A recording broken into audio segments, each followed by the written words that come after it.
One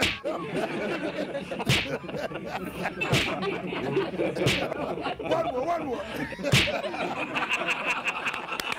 That is how Portmore United deal with Red Stripe Premier League champions Arnett Gardens yesterday.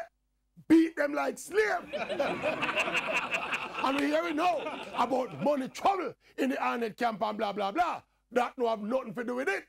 This thing about Invincibles finishing the season unbeaten was getting out of hand. When I heard Coach Jerome Wade, before the season reached halfway, talking about going unbeaten and wear and tear, it was bordering on arrogance and was a bad thing for the psyche of the Arnett players. And they started to play not to lose instead of their usual free-flowing attacking football. And I think it's a good and timely beating Arnett get. Now that them lose, them can take this useless, unbeaten foolishness out of them head and go back to playing Arnett Gardens football. Remember, with the format of the Red Stripe Premier League, it's not about racking up points and wrapping up the league like Manchester City in England.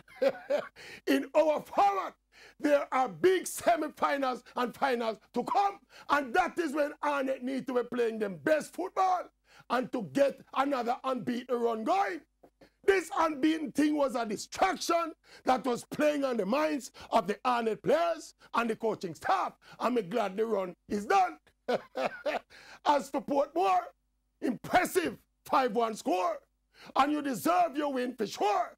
But as I said before, the Premier League will be won and the trophy lifted at the end of the season and not before. What is it? The Maverick of lyrics galore? And me have enough more in store. Me have lyrics to open door. I make lion roar. I make sea left shore and tree make poor. I make rich love poor.